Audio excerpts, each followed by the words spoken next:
Hello student, this is Sandeep. Welcome to our channel student studies. आज हम करने वाले हैं क्लास 9 सब्जेक्ट साइंस में फिज़िक्स का चैप्टर साउंड। तो ये आपकी फ़िज़िक्स में सबसे लास्ट चैप्टर होने वाला है और आज की वीडियो में हम इस चैप्टर के इन टेक्स्ट क्वेश्चन करने वाले हैं। आपकी बुक में जो एनसीईआरटी बुक में जितने भी इन टेक्स्ट क्वेश्चन दिए गए हैं सभी के सभी एक ही वीडियो में हम कंप्लीट करेंगे और सभी को आपको अच्छे से एक्सप्लेन किया जाएगा।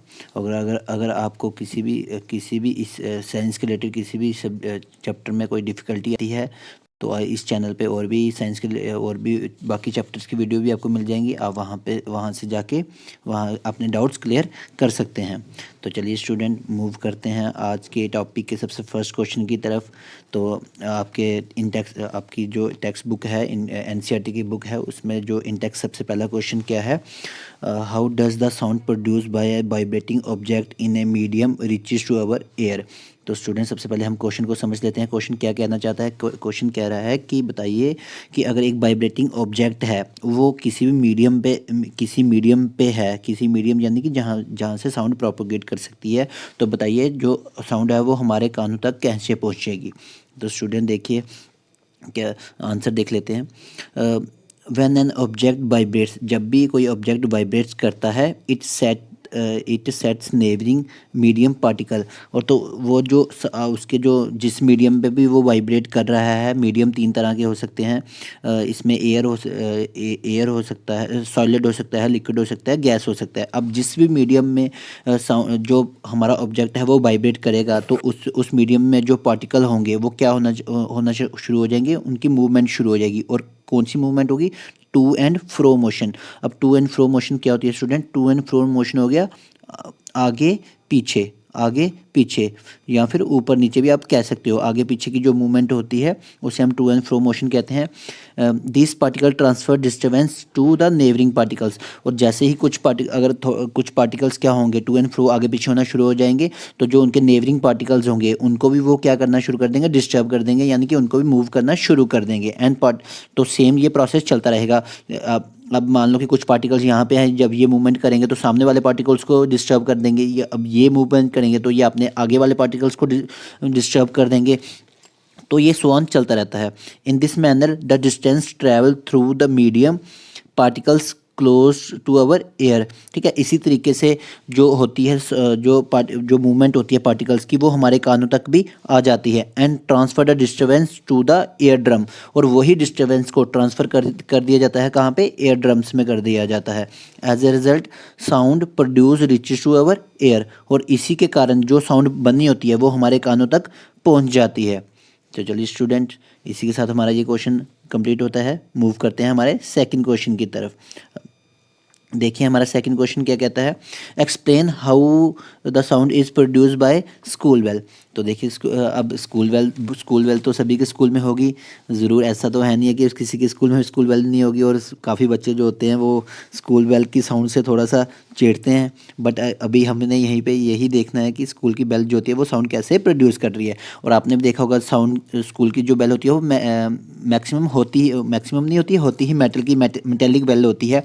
अब देखिए, अब मेटेलिक जो है वो कौन सा मीडियम हो जाएगा हमारा? सॉलिड मीडियम हो जाएगा, क्योंकि वो मेटल की बनी होती है। तो वो कौन सा मीडियम हो जाएगा हमारा? सॉलिड।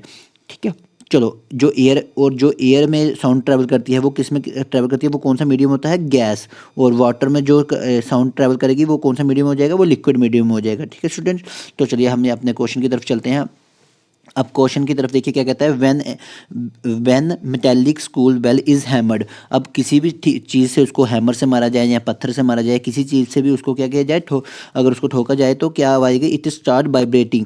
और उससे क्या होगा? वो वाइब्रेटिंग करना स्टार्ट कर देगी। This vibration of school bell causes the production of sound. तो यही जो वाइब्रेशंस होती हैं जो क्या करती हैं? साउंड को प्रोड्यूस करती हैं। तो बड़ा ही सिंपल सा क्वेश्चन था स्टूडेंट्स, ये हमने कर लिया है। तो चलिए हम नेक्स्ट क्वेश्चन की तरफ मूव करते हैं। नेक्स्ट क्वेश्चन है, why are the sound waves called mechanical waves.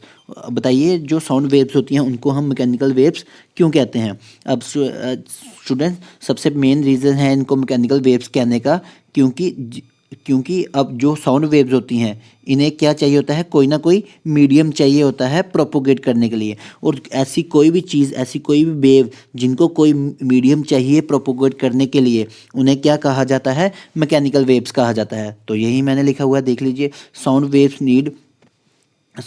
Need a material medium for their propagation. ठीक है, इनको कि अपने फैलने के लिए या फिर एक जगह से दूसरी जगह जाने के लिए क्या चाहिए, एक मीडियम चाहिए। Hence this is known as mechanical wave, इसलिए इनको क्या कहा जाता है, मैकेनिकल वेव्स। तो जो स्टूडेंट्स, ये भी बड़ा इजी सा सिंपल सा क्वेश्चन था। तो ये भी क्वेश्चन आपका ख़त्म होता है। तो मूव करते हैं हम अपने नेक्स्ट क्वेश्चन की तरफ। जो आपका एनसीईआरटी का नेक्स्ट क्वेश्चन है वो क्या है, देख लेते हैं। वो है, suppose you and your friend on a moon, will you be able to hear any sound produce by your friend. अब स्टूडेंट, अभी हमने ऊपर वाले क्वेश्चन में देखा कि जो साउंड क्या होती है, मैकेनिकल वेव्स होती है, और उसे कोई ना कोई मीडियम चाहिए। मीडियम क्या हो सकता है, मैंने आपको पहले ही बताया कि वो सॉलिड भी हो सकता है, लिक्विड भी हो सकता है और गैस भी हो सकती है। तीनों में से कोई मीडियम भी हो सकता है।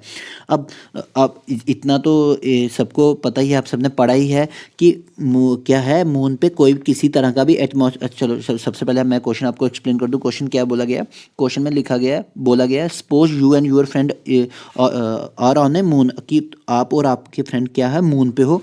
Will you ever any sound produce by your friend, क्या आप वहाँ पे, अगर आपका फ्रेंड आपको आवाज़ लगा रहा है या बुला रहा है, क्या आप उसकी साउंड को सुन पाओगे? ये इस क्वेश्चन का मीनिंग हुआ। तो स्टूडेंट्स, अब अभी जैसे हमने प्रीवियस क्वेश्चन में मैंने आपको बताया कि जो भी है, हमारी जो भी साउंड है, उसको प्रोपोगेट करने के लिए, फैलने के लिए कोई ना कोई मीडियम चाहिए होता है। अब मून पे तो कोई एटमॉस्फेयर है नहीं है। अगर मून पे एटमॉस्फेयर नहीं है तो वहाँ पे कोई मीडियम भी नहीं होगा, ना तो एयर है, ना तो एयर होगी। अगर एयर नहीं है तो आवाज़ प्रोपोगेट ही कैसे करेगी, क्योंकि जब तक एयर पार्टिकल्स की डिस्टर्बेंस नहीं होगी तो साउंड एक जगह से दूसरी जगह ट्रैवल कर ही नहीं पाएगी। तो इसलिए मून पे क्या होता है, हमें किसी की भी आवाज़ नहीं आएगी। तो हम यही पढ़ लेते हैं, आंसर में देख लेते हैं क्या लिखा हुआ है। We shall not able to hear any sound because the moon has no atmosphere. तो यही मैंने बोला कि मून पे कोई एटमॉस्फेयर ही नहीं है, तो हम क्या साउंड कैसे सुनेंगे। And sound can not travel without material medium, और मटीरियल मीडियम के बिना साउंड क्या करती है, ट्रैवल कर ही नहीं सकती है। तो ये भी स्टूडेंट बड़ा सिंपल सा क्वेश्चन था। तो ये भी क्वेश्चन हमारा खत्म होता है। तो हम मूव करते हैं आपके इन टेक्स्ट के नेक्स्ट क्वेश्चन की तरफ। ठीक है, तो नेक्स्ट क्वेश्चन देखिए स्टूडेंट क्या कहता है। तो स्टूडेंट देखिए, नेक्स्ट क्वेश्चन है स्टूडेंट्स, विच वेव प्रॉपर्टी डेटरमाइंस। कह रहा है, बताओ वेव्स की ऐसी कौन सी प्रॉपर्टी होती है जो डेटरमाइन करती है उसकी लाउडनेस और उसकी पिच। ठीक है, अब स्टूडेंट्स, अब जो लाउडनेस होती है कि एक आवाज़ कितनी ऊंची है। तो स्टूडेंट, हमने पढ़ा हुआ है कि जो वेव होती है उसे हम कैसे डिफाइन करते हैं, यूं जैसे मैं बना रहा हूँ, ये देखिए। ठीक है, वेव को हम ऐसे डिफाइन करते हैं, ट्रू एंड फ्रो मोशन। ये ट्रू हो गई कि आगे ऊपर नीचे की जो हो गई, ये ट्रू एंड फ्रो मोशन हो गई। अब स्टूडेंट, इसमें पिच कितनी हमारी जो होगी, लाउडनेस कितनी होगी साउंड की, वो डिपेंड करती है एम्पलीट्यूड पे। और एम्पलीट्यूड क्या होता है स्टूडेंट्स, ये जो ऊपर वाली आप देख रहे हो, ऊपर वाली तरफ वेव्स जो बन रही हैं, इनको क्या बोला जाता है, इनको क्रस्ट भी बोला जाता है, और इसको ट्रफ बोला जाता है। ऊपर वाला जो हिस्सा होता है इसको क्रस्ट बोला जाता है, और नीचे वाला जो हिस्सा होता है उसको ट्रफ बोला जाता है। अब जो हमारा जितना ऊपर वाला हिस्सा होगा उसे क्या बोला जाता है, एम्पलीट्यूड। और ऊपर वाला हिस्सा जितना ज़्यादा ऊंचा होगा तो जो हमारी साउंड वेव होगी वो उसकी लाउडनेस उतनी ज़्यादा होगी। अब फ्रिक्वेंसी, पिच। अब पिच जो हो गया, पिच को हम डिटरमाइन करेंगे स्टूडेंट्स कि फ्रिक्वेंसी हो गया नंबर की, एक सेकंड में कितनी वेव्स जनरेट हो रही हैं, वो क्या हो जाती है, उस चीज़ की फ्रिक्वेंसी हो जाती है। और पिच को कैसे डिटरमाइन किया जाता है, फ्रिक्वेंसी से। ठीक है स्टूडेंट्स, चलिए इसी के साथ हमारा ये क्वेश्चन खत्म होता है। तो मूव करते हैं हमारे नेक्स्ट क्वेश्चन की तरफ। चलिए स्टूडेंट्स, नेक्स्ट क्वेश्चन है हमारा, guess which sound has higher pitch, guitar और कार हॉर्न। अब स्टूडेंट्स, अभी मैंने बताया कि पिच किस पे डिपेंड करती है, हमारी फ्रिक्वेंसी पे। और हमें नेचुरल सी बात पता है कि गिटार की जो फ्रिक्वेंसी होती है वो कार के हॉर्न से क्या होती है, ज़्यादा होती है। तो इसलिए इसका आंसर क्या हो जाएगा, गिटार। तो चलिए स्टूडेंट, इसके साथ भी ये क्वेश्चन हमारा ख़त्म होता है। तो मूव करते हैं नेक्स्ट क्वेश्चन पे। तो स्टूडेंट नेक्स्ट क्वेश्चन करने से पहले अगर आपको इस वीडियो से कुछ भी समझ में आया हो या आपका कोई भी कंसेप्ट क्लियर हुआ हो तो प्लीज़ इस वीडियो को लाइक ज़रूर करें, चैनल को भी सब्सक्राइब करें, क्योंकि आपका एक लाइक और एक सब्सक्राइब मुझे काफ़ी ज़्यादा मोटिवेशन देता है और ऐसे ही आगे वीडियो बनाने के लिए मोटिवेट करता रहता है। तो चलिए स्टूडेंट्स मूव करते हैं हमारे नेक्स्ट क्वेश्चन की तरफ। और जो हमारा नेक्स्ट क्वेश्चन है वो बहुत ही इंपॉर्टेंट क्वेश्चन है, क्योंकि इसमें हमें कुछ बेसिक डेफिनेशंस हैं जो पढ़नी है। अब देखिए क्वेश्चन में क्या दिया गया है, what are wavelength, frequency, time period and amplitude of a sound wave. क्या कह रहा है कि वेवलेंथ क्या, बताइए वेवलेंथ क्या होती है, फ्रीक्वेंसी क्या होती है, टाइम पीरियड क्या होता है और हमारा एम्पलीट्यूड क्या होता है। तो सबसे पहले स्टूडेंट्स हम देख लेते हैं वेवलेंथ। वेवलेंथ देखिए क्या लिखा है, the distance between two consecutive crust और ट्रफ आर कॉल्ड वेवलेंथ। अभी अभी मैंने आपको पिछले क्वेश्चन में बताया स्टूडेंट, देखिए मैंने आपके लिए डायग्राम भी बनाई हुई है। मैंने अभी अभी आपको बताया कि जब भी हम वेव को रिप्रेजेंट करते हैं हम कुछ इस तरीके से करते हैं। अब जो ऊपर वाली जो टॉप मोस्ट पार्ट होगा, अभी भी मैंने बताया इसको क्या कहते हैं, क्रस्ट भी कहते हैं, CREST क्रस्ट, और पीक, इसको पीक भी कहते हैं। और नीचे वाला जो हिस्सा होता है इसको वैली भी कहते हैं और ट्रफ भी कहते हैं। अब वेवलेंथ क्या हो गया, या तो दो क्रस्ट के बीच का डिफरेंस, दो कॉन्जिक्यूटिव क्रस्ट के बीच का डिफरेंस, या फिर आर, एंड नहीं आर, या तो दो अगर हम एंड लिखते हैं तो मीन्स दोनों के बीच का डिफरेंस। जब आर, या तो हम दोनों क्रस्ट का देखेंगे या तो दोनों ट्रफ का देखेंगे, उनके बीच का जो डिस्टेंस होगा उसी को क्या बोला जाएगा, वेवलेंथ। ठीक है स्टूडेंट्स। और इसको हम डोनेट करते हैं किसे, लैम्डा से। ये आपने याद रखना है, ये मल्टीपल में पूछा जा सकता है। इसे कैसे डिनोट किया जाता है, लैम्डा से, और इसका साइन कुछ ऐसा होता है। ठीक है, उल्टे वाई की तरह होता है, इसे कहते हैं लैम्डा। तो ये भी आपने याद रखना है। चलिए स्टूडेंट्स मूव करते हैं हमारा नेक्स्ट फ्रीक्वेंसी की तरफ। ठीक है स्टूडेंट्स, अब फ्रीक्वेंसी क्या आ गया, फ्रीक्वेंसी आ गया the number of oscillation complete per unit time. कि मान लो कि अगर हम 1 सेकंड ले रहे हैं, 1 सेकंड में कितनी ये ऑक्सीलेशंस हो रही हैं, 1 सेकंड में पर यूनिट टाइम में कितनी ऑक्सीलेशन हो रही हैं, यानी कि कितनी वेव्स बन रही हैं, वही क्या हो जाएगा स्टूडेंट्स, वही हो जाएगा हमारी फ्रीक्वेंसी। अब फ्रीक्वेंसी को थोड़ा सा ना इसको डोनेट किया जाता है, वी लेटर होता है, पर आपने याद रखना है ये थोड़ा सा टेढ़ा सा वी होता है, रूठा हुआ। जैसे मान लो कि इसने नाराज़ है किसी से, वैसा होता है, थोड़ा सा ऐंठा हुआ होता है, ये थोड़ा सा यूं वाला यूं वी होता है ये। ठीक है, ये आपने याद रखना है। इसको वी को बिल्कुल सीधा नहीं बनाना है आपने, क्योंकि हम जो नेक्स्ट आगे अगर हम स्पीड करेंगे, क्योंकि स्पीड को भी किससे डिटरमाइन किया जाता है, उसको भी वी से किया जाता है। तो इसलिए जब आप फ्रीक्वेंसी का वी बनाओगे तो आपने कोशिश करनी है थोड़ा सा टेढ़ा वी बनाना है। ये ऐसा ही होता है, जैसे मैंने ये बना के दिखाया आपको, ये ऐसा होता है ये टी। ठीक है, अब और फ्रीक्वेंसी क्या हो जाएगा, अभी मैंने बताया number of oscillation upon time. ठीक है, तो ये हो जाता है नंबर ऑफ ऑक्सीलेशन की एक पर्टिकुलर टाइम में कितनी ऑक्सीलेशन हो रही है, वही क्या हो जाती है हमारी फ्रीक्वेंसी। और आपने याद रखना है फ्रीक्वेंसी का ऐसा यूनिट क्या होता है, इंपॉर्टेंट है, ये भी आपको मल्टीपल में पूछा जाता है, वो होता है हर्ट्ज। ठीक है स्टूडेंट्स, तो चलिए मूव करते हैं हमारे नेक्स्ट की तरफ। नेक्स्ट हमें पूछा गया है टाइम पीरियड। ठीक है, अब टाइम पीरियड क्या है student, the time period is a time taken by wave to complete one oscillation. कि पहले मैंने आपको हम फ्रीक्वेंसी में हमने क्या देखा कि कितने समय में, यानी कि 1 सेकंड में पर्टिकुलर टाइम में कितनी ऑक्सीलेशन हो रही थी, वो क्या हो गया हमारा फ्रीक्वेंसी हो गया। टाइम पीरियड हो गया कि एक ऑक्सीलेशन जो सिर्फ और सिर्फ एक वेव बन रही है वो कितने टाइम में बन रही है, वो क्या हो जाएगा हमारा टाइम पीरियड। और टाइम पीरियड को हम रिप्रेजेंट करेंगे हमेशा टी से, कैपिटल टी से रिप्रेजेंट करेंगे। तो चलिए स्टूडेंट, इसके साथ हमारा टाइम पीरियड भी खत्म हो गया। तो मूव करते हैं हमारा लास्ट वाले पे, वो क्या है, एम्पलीट्यूड। अब एम्पलीट्यूड क्या हो गया, अब एम्पलीट्यूड की जो हमारी वेव बन रही है वो मैक्सिमम कितनी ऊंचाई पे जा रही है या फिर कितनी गहराई में जा रही है, वही क्या हो जाता है एम्पलीट्यूड। यानी कि ये वैल्यू जब हम फाइंड करेंगे कि ये नॉर्मल से, ये मान लो कि ये बेस हमारा बेस आ गया, बेस से जो हमारी एक वेव बन रही है वो कितनी ऊंचाई पे जा रही है या फिर कितने नीचे जा रही है, वही क्या हो जाता है amplitude. The maximum pressure and density, और इसी को प्रेशर या डेंसिटी बोला जाता है, in a medium either side of a mean value. तो ये हमारी मीन वैल्यू हो गई, मान लो कि ये मीन वैल्यू हो गई, मीन वैल्यू से ये कितनी ऊपर जा रही है या फिर कितनी नीचे जा रही है, इस कॉल्ड एम्पलीट्यूड। और इसी को क्या कहा जाता है एम्पलीट्यूड। और इसका ऐसा यूनिट क्या होता है, इसका ऐसा यूनिट होता है मीटर। तो चलिए मैं आशा करता हूँ स्टूडेंट कि आपको अच्छे से समझ में आ रही हो। फिर भी अगर आपको कोई भी डाउट रहता है या किसी चीज़ में भी आपको दिक्कत परेशानी आती है तो आप कमेंट में बता सकते हैं। तो नेक्स्ट वीडियो लाने से पहले मैं ज़रूर आपके उस डाउट को क्लियर करने की कोशिश करूँगा। तो चलिए स्टूडेंट मूव करते हैं हम अपने नेक्स्ट क्वेश्चन की तरफ। हमारे इन टेक्स्ट का नेक्स्ट क्वेश्चन है, how are the wave and frequency of a sound wave related to its speed. अब पूछा गया है कि जो हमारी वेव लेंथ है, यानी कि वेव लेंथ अभी भी मैंने आपको ऊपर बताया, वेव लेंथ क्या हो गया हमारा लैम्डा, ठीक है, लैम्डा वेव लेंथ हो गई हमारी लैम्डा, और वेव लेंथ और जो हमारी फ्रिक्वेंसी है, ठीक है, ये आ गई हमारी वी, रूठा हुआ वी। मैंने आपको बताया जो हमारी फ्रिक्वेंसी होती है वो क्या है, रूठा हुआ वी आ गया, और हमारा लैम्डा। अब इन दोनों का हमने रिलेशन बताना है कि ये आपस में कोरिलेटेड क्यों है। नेक्स्ट क्वेश्चन में यही पूछा गया है। अब और ये रिलेशन किससे पूछा गया है, इसका हमसे स्पीड का पूछा गया कि रिलेशन किसके लिए पूछा गया है, स्पीड के लिए।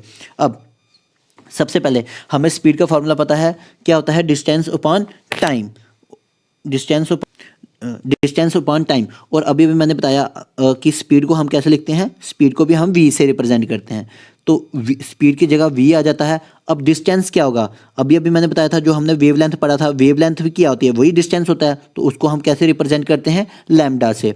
और टी को हम कैसे टाइम को हम कैसे रिप्रेजेंट करते हैं, उसको टी से ही रिप्रेजेंट करते हैं, ठीक है। अगर ये अब हमारे पास आ गया, अगर अब हम इसको लैम्डा को बाहर लिख लें, लैम्डा को बाहर लिख लें और वन अपॉन टी को अलग लिख लें, और ऊपर ही हमने क्या पढ़ा था, टाइम। ये देखिए फ्रिक्वेंसी क्या होता है, यानी कि फ्रिक्वेंसी वी किसके बराबर होता है, वन अपॉन टी के बराबर होता है। और वन अपॉन टी की जगह हम ये लिख दें, ये हमारा वन अपॉन टी आ गया, ये वन अपॉन टी को हम फ्रिक्वेंसी में लिख लिए, ये लिख लिया हमने फ्रिक्वेंसी में वन अपॉन टी को। और तो हमारी स्पीड क्या हो गई, हमारी स्पीड हो गई इक्वल टू हमारी आ गई lambda into frequency, lambda into frequency. और लैम्डा को क्या लिखते हैं, वेवलेंथ, तो आगे ना speed equal to wavelength into frequency, और ये बन जाता है इनका रिलेशन। ठीक है स्टूडेंट, आई होप आपको समझ में आ गया हो स्टूडेंट। अगर आ गया है तो मूव करते हैं हमारे नेक्स्ट क्वेश्चन की तरफ।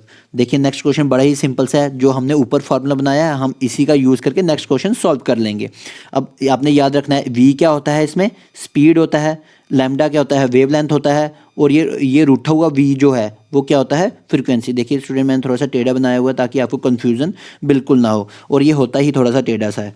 ठीक है स्टूडेंट, चलिए सबसे पहले आप नेक्स्ट क्वेश्चन देखिए। नेक्स्ट क्वेश्चन क्या है, कैलकुलेट द वेवलेंथ। वेवलेंथ हमें कैलकुलेट करनी है, साउंड वेव हुज फ्रीक्वेंसी दी गई है हमें 220 हर्ट्ज, और स्पीड दी गई है 440 मीटर स्क्वायर। तो बड़ा सिंपल सा है, हमें अभी फार्मूला बनाया हमने, स्पीड का क्या बनाया, इंटू लैम्डा इंटू फ्रिक्वेंसी।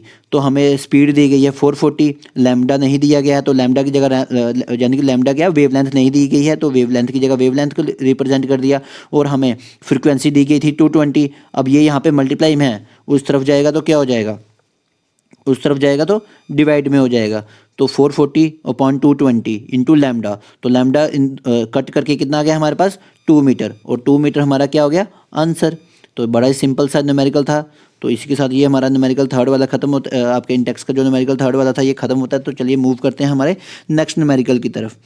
चलिए स्टूडेंट पहले क्वेश्चन रीड कर लेते हैं अच्छे से, फिर आपको बता, ये भी बड़ा सिंपल सा है। देखिए, a person is listening A tone of 500 hertz. अब एक इंसान है, वो क्या कर रहा है, 500 हर्ट्ज की एक साउंड सुन रहा है, sitting at a distance of 450 metre from the source of sound. और जो सोर्स ऑफ साउंड था उससे वो कितना दूर है, 450 metres. What is the time period between the successive compressions from the source.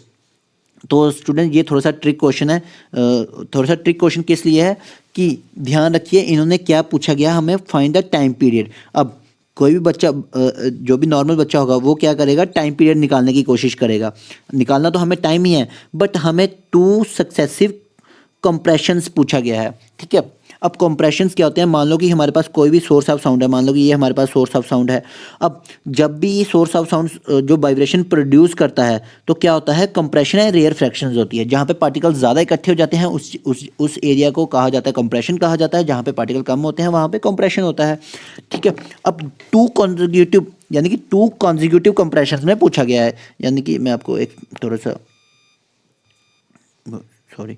अब मान लो कि ये हमारी एक चल रही है, ये हमारी वेव आ गई।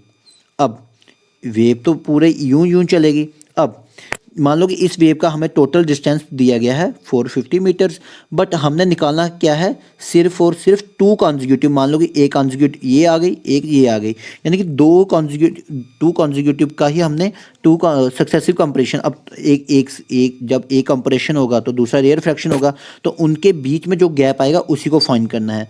तो उसके लिए हमारा फॉर्मूला हो जाता है student, T equal to 1 wavelength. ठीक है, वेव तो इंटू सॉरी वेव लेंथ।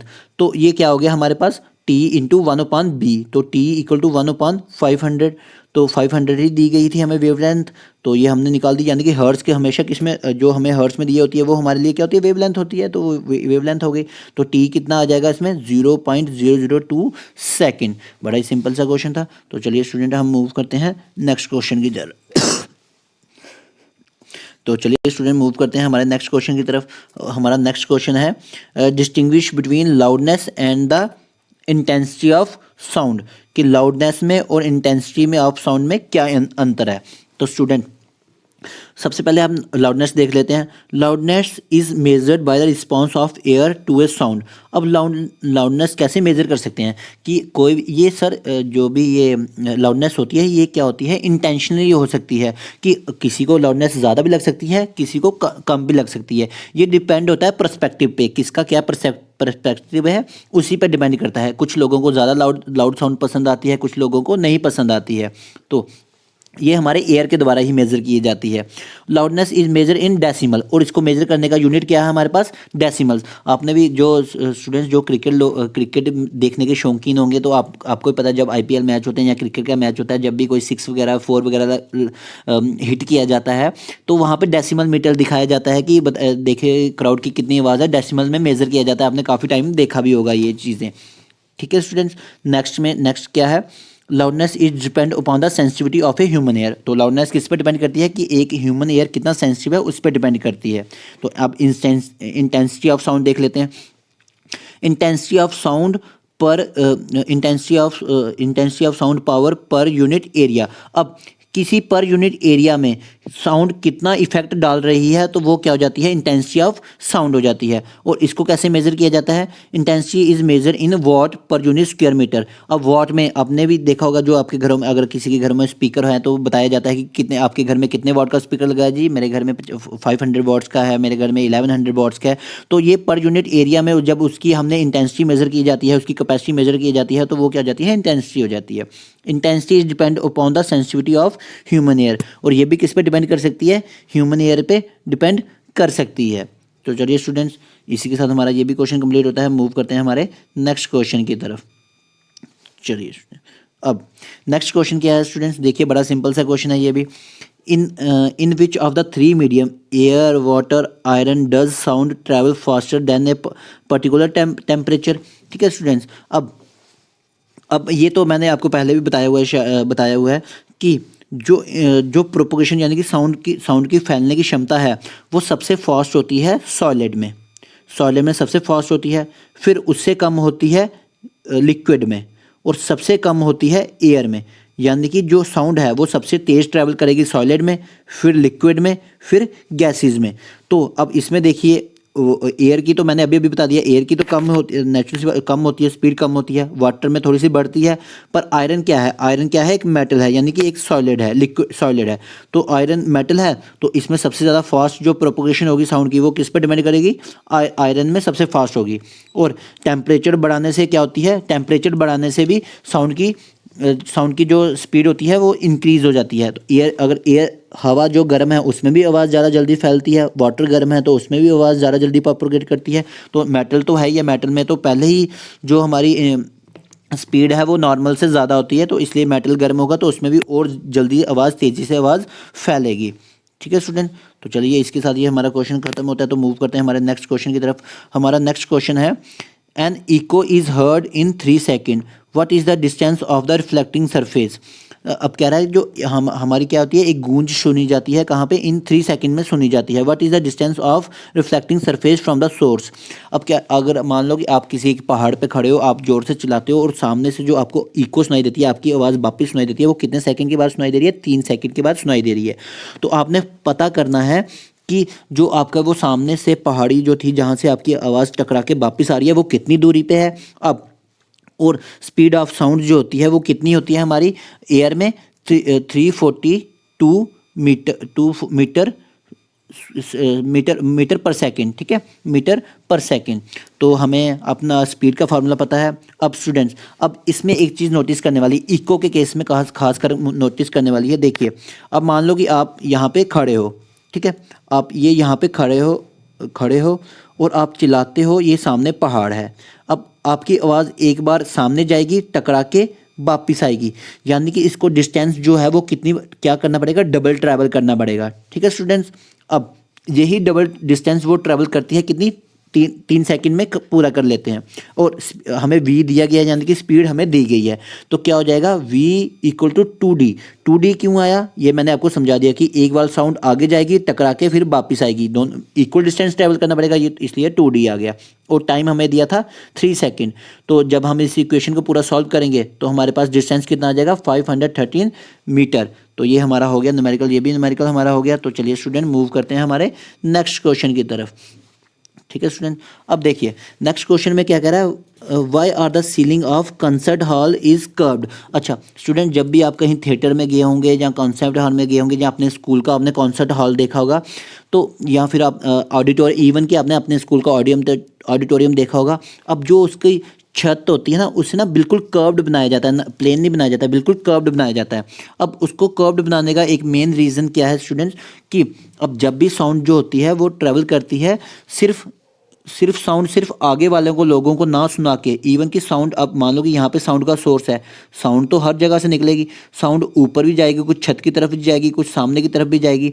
अब छत से वो टकरा के दोबारा जो हमारे नीचे लोग बैठे होते हैं उनकी तरफ चली जाए, इसलिए उसको क्या किया जाता है, कर्व्ड बनाया जाता है, ताकि सबको, लोगों को इक्वल आवाज़ सुनाई दे, सिर्फ आगे बैठे हुए हैं सिर्फ उनको ना सुनाई दे। तो देख लेते हैं क्या आंसर लिखा हमने। The ceiling of concert hall are made curved so that the sound after reflection, क्योंकि साउंड भी जो होती है वो रिफ्लेक्शन फॉलो करती है, from the curved ceiling it reaches all the corner of the hall. और कर्व्ड होने के कारण जो हमारा जो हॉल था, उसकी छत थी वो कर्व्ड थी, उसके कारण क्या होता है कि हर जगह पे इक्वली साउंड जो होती है वो ट्रैवल कर जाती है, इसलिए उसके हॉल की जो छत होती है उसको कर्व्ड बनाया जाता है। तो चलिए स्टूडेंट, इसके साथ आपका ये भी क्वेश्चन कंप्लीट होता है। तो मूव करते हैं आपके इंटेक्स नेक्स्ट क्वेश्चन की तरफ। चलिए स्टूडेंट, नेक्स्ट क्वेश्चन है आपका, what is the Audible range of average human air. तो ये तो स्टूडेंट मेरे को लगता नहीं है, ऐसा लगता नहीं है कि किसी भी ऐसा कोई भी बच्चा होगा जिसको ये क्वेश्चन नहीं पता होगा। ये तो आपने अपनी छोटी क्लासेस से पढ़ना शुरू करते हैं हम, जब हम छोटे से होते हैं तब हमारे जीके का क्वेश्चन सबसे पहले यही आता है साउंड के रिलेटेड, कि इंसान जो होता है वो कितनी कैपेसिटी को सुन पाता है। तो स्टूडेंट्स, ये जो एक एवरेज नहीं, सभी ह्यूमन जो है वो कितनी फ्रिक्वेंसी को कहाँ से सबसे छोटी फ्रिक्वेंसी को जो सुन पाते हैं वो कितनी होनी चाहिए, 20 हर्ट्ज़ की होनी चाहिए। और सबसे बड़ी जो सुन पाते हैं वो कितनी सुन पाते हैं, 20,000 हर्ट्ज़ की फ्रिक्वेंसी तक हम सुन पाते हैं। और 20,000 हर्ट्ज़ को 20 किलो हर्ट्ज़ भी लिखा जाता है, तो आपको वहाँ पे कंफ्यूज होने की ज़रूरत नहीं है, ठीक है स्टूडेंट्स। तो ये बड़ा सिंपल सा क्वेश्चन था, पर ये आपको ये आपने अच्छे से याद रखना है, क्योंकि ये इस पे आपको मल्टीपल पूछा जा सकता है। तो चलिए स्टूडेंट्स, मूव करते हैं हमारे नेक्स्ट क्वेश्चन की तरफ। स्टूडेंट्स, हमारा नेक्स्ट क्वेश्चन है, what is the range of frequency associated with infrasound and ultrasound. तो स्टूडेंट्स, सबसे पहले आपको रेंजेस पूछी गई हैं, तो सबसे पहले मैं आपको बता दूं इंफ्रासाउंड्स कौन सी होती हैं। स्टूडेंट, जैसे अभी मैंने आपको ऊपर बताया कि ह्यूमन जो होते हैं वो 20 हर्ट्ज़ तक सुन सकते हैं। अब 20 हर्ट्ज़ से जो कम आवाज़ें होती हैं, जैसे 1 हो गया, 0, 1, 2, 3, 4, 5 अप टू 19 तक जो आवाज़ें होंगी, अब उनको क्या कहा जाएगा, इंफ्रासाउंड, ठीक है स्टूडेंट्स। और जो अल्ट्रासाउंड्स होती हैं, अल्ट्रासाउंड्स वो साउंड वेव्स होती हैं जिनकी फ्रिक्वेंसी 20 किलो हर्ट्ज़ से ज़्यादा होती है। जैसे कि मैंने आपको बताया, ह्यूमन जो कैपेबल है वो 20,000 तक सुनने के कैपेबल है। अब उससे ऊपर वाली जो साउंड्स होंगी उनको क्या कहा जाएगा, अल्ट्रा साउंड्स। तो ये इनकी हमने लिमिट भी लिख दी है। तो लिमिट क्या क्या होगी जाएगी, इंफ्रासाउंड की क्या हो जाएगी 0 to 20 हर्ट्ज़, और अल्ट्रासाउंड की क्या हो जाएगी अबव 20 किलो हर्ट्ज़। तो इसको 20,000 हर्ट्ज़ भी लिख सकते हो आप, 20 किलो हर्ट्ज़ को 20,000 भी लिख सकते हो। तो चलिए स्टूडेंट्स मूव करते हैं हमारे इंटेक्स का, ये हमारा लास्ट क्वेश्चन है, तो इसको कर लेते हैं पहले, ठीक है। अब देखिए सबसे पहले क्वेश्चन को समझा देता हूँ मैं आपको क्या बोला गया है। A submarine emits a sonar pulse which returns from an underwater cliff 0.2 seconds. If the speed of sound in salt water is 1531 meter per second square, how far the cliff how far away is the Cliff. अब मान लो कि हमारा ये हमारे पास क्या है, पानी पानी है यहाँ पे कहीं पे ये एक शिप बना देता हूँ मैं, मान लो कि यहाँ पे शिप है, ये शिप है। अब शिप के अगर यहाँ पे एक क्लिफ है तो शिप क्या करती है, जो इंफ्रारेड साउंड्स हैं वो क्या करती है, साउंड पानी में छोड़ती रहती है कि आगे दिखने के लिए। अब इसमें क्या होता है, एक होता है साउंड एमिटर होता है, एक होता है रिसीवर। अब साउंड क्या करेगी, एक बार आगे जाएगी फिर वापस आएगी टकराएगी, तो उसके लिए यानी कि वापस ये जैसे इको होती है ना, सोनार भी वैसे ही काम करता है कि साउंड पहले जाती है सामने की तरफ, किसी ऑब्जेक्ट से टकराती है और वापस आती है, यानी कि रिसीवर के पास वापस आ जाती है। अब कितने सेकंड में वापस आई है, 1.02 सेकंड में आई है। और पानी के अंदर जो साउंड की स्पीड थी, सॉल्ट वाटर के अंदर जो स्पीड थी पानी की, वो थी कितनी थी हमारी 1531 मीटर पर सेकंड स्क्वायर। तो हमें बताइए जो हमारी जो क्लिफ है जहाँ से वो साउंड हमारी टकरा के वापस आई है वो कितनी दूरी पे होगा। तो स्टूडेंट्स चलो देखिए, सबसे पहले हमें टाइम दिया गया है वो हमने लिख लिया, फिर हमें स्पीड दी गई है वो हमने लिख ली, और हमने निकालना क्या है डिस्टेंस की, वो क्लिफ जो शिप से जो क्लिफ है वो कितनी दूरी पे है। तो स्टूडेंट मैंने आपको पहले भी जैसे ऊपर वाले एक क्वेश्चन में समझाया था कि साउंड एक बार आगे जाएगी फिर वापस आएगी, तो कितनी साउंड कितनी हो जाएगी 2D/T, ठीक है। तो हमें v कितना दिया है, स्पीड कितनी दी गई है हमें 1531, तो 2 × D/, जो हमें वैल्यू दी गई थी 1/2.5। अब d को इसी तरफ रहने दो, बाकी सब न्यूमेरिकल वैल्यूज़ है उनको एक तरफ जाने दो। तो ये हमारा जो नीचे जो हमारा ये 1.02 था, ये नीचे की तरफ था, उस तरफ जाएगा तो क्या हो जाएगा ऊपर की तरफ हो जाएगा, और ये 2 नीचे की तरफ ऊपर की तरफ था, उस तरफ जाएगा तो नीचे की तरफ आ जाएगा। ये हमने लिख लिया और डी को हमने इस तरफ लिख लिया। तो चलिए स्टूडेंट ये कैलकुलेशन पूरी कर लेते हैं। अब चलिए ये कैलकुलेशन हमारी 1531 आ गया, 102 इसका पॉइंट हटा के नीचे 100 लगा दिया, नीचे 2, और इसको जब हम पूरी कैलकुलेट कर लेंगे काट के हमारे पास कितना आ जाता है, डिस्टेंस हमारे पास आ जाता है 780.8 मीटर।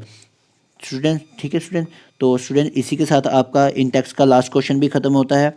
तो मैं आशा करता हूँ आपको जो भी मैंने आपको इस चैप्टर में इस इंटेक्स क्वेश्चन में मैं जितना भी समझाया है आपको अच्छे से समझ में आया हो।